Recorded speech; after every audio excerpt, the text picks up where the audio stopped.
राजीव जी बापू के ग्रामीण स्वराज की अवधारणा से प्रभावित थे। उनका मानना था कि 21वीं सदी के भारत का निर्माण तभी हो सकता है जब गांव का भी पूरा विकास हो। अगर हमें देहात की तस्वीर बदलनी है तो हमें पहले किसान का जीवन, खेत मजदूर का जीवन बदलना है, तरक्की लानी है, विकास लाना है। और ये करने के लिए तरीका एक ही है, हम किसानों को नई तरकीबें सिखाएं, नए औजार लाएं इस्तेमाल करने में, नए बीज लाएं, नए तरह से सिंचाई कराएं, और दूसरे तरफ हम देखें कि उन्हें पूरा भाव मिले। हम देखें कि जो भी खेतों में पैदा हो उसे इस्तेमाल करने के लिए व्यवस्था हो। हमारी कोशिश है कि हम इस तरह से किसान को हर प्रकार से मदद करें। राजीव गांधी के जहां तक का हमका जानकारी है वो बहुत ही अच्छे प्रधानमंत्री थे और तमाम कृषि के अच्छे यंत्र सब उन्हें का देना है। यही लिए कृषि में भी पैदावार में हर चीज में काफी सहयोग करते रहे हैं। उन्होंने 73वें संविधान संशोधन के माध्यम से एक निर्णायक पहल की।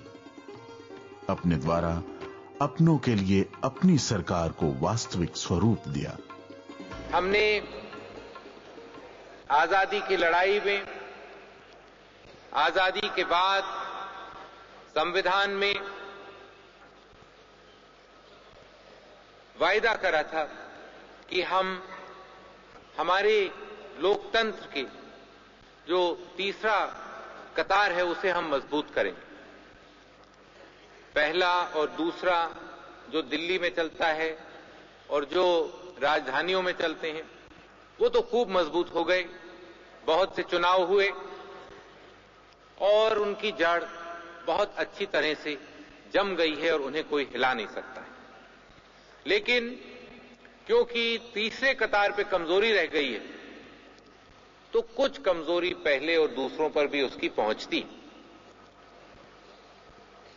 पहुंचती है, क्योंकि ऊपर लोग एकदम कागजी शेर बन जाते हैं, नीचे ताकत नहीं होती है, दिल्ली में राजधानियों में बहुत मजबूत हो जाते हैं, एक तरह से एक खोखला ढांचा खड़ा हो जाता है। इसे हमें ठीक करना है तो हमें नीचे पंचायती राज की संस्थाओं को मजबूत करना। पंचायती राज की इस व्यवस्था में समाज के हर तबके को समान अवसर मिला। आज समाज का हर वर्ग इस व्यवस्था में भागीदार होकर गांव के विकास और उन्नति का काम कर रहा है। राजीव गांधी एक सौम्य और सरल व्यक्ति थे। वो जमीनी हकीकतों को जानना ज्यादा उचित समझते थे। यही कारण था कि वो आम पब्लिक के बीच में, चाहे वो गरीब हो या अमीर हो, वो बिना किसी खाई के उनके बीच में जाना पसंद करते थे और उनकी हर परेशानियों को जानने की कोशिश किया करते थे। हमने बहुत कोशिश करी, ऊपर से खूब हमने तलवार चलाया, लेकिन हम बहुत सफलता नहीं पाए। सच बात मैं आपको बता रहा हूं। फिर मैंने सोचा कि जैसे गरीब किसान जंगली घास उखाड़ने के लिए अपने झुककर नीचे खुरपी का गाता है और एक दफे जड़ पे खुरपी लग जाती है, तब वो बच नहीं पाते।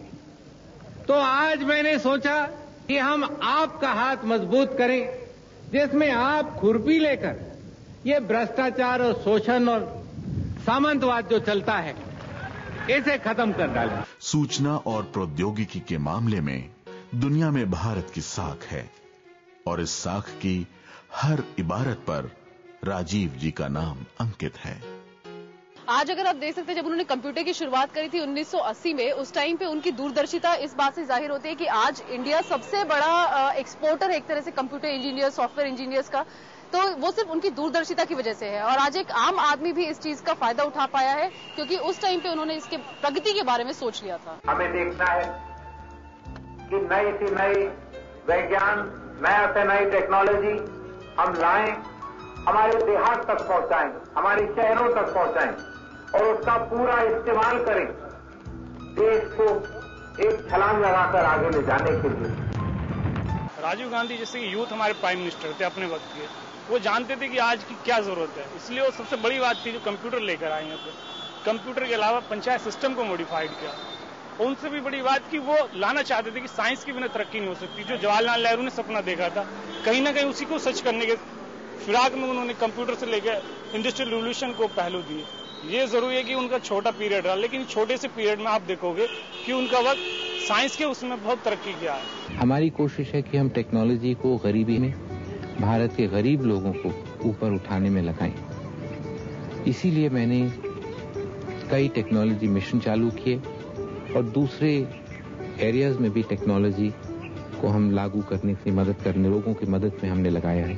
अगर किसान को मदद करनी है तो नए बीजों में, खाद में, सिंचाई के पानी को पहुंचाने में, बरसात के बारे में सीखने में, बरसात के ठीक समय निकालने में कि कब बरसात होने वाली है, इस सब में बहुत ऊंची टेक्नोलॉजी का इस्तेमाल करना पड़ता है। लेकिन हमारी कोशिश है कि ये टेक्नोलॉजी वैज्ञानिक इस्तेमाल करें और इसका फायदा आम आदमियों की जिंदगी में पड़े। सूखे के वक्त काम होता है ना?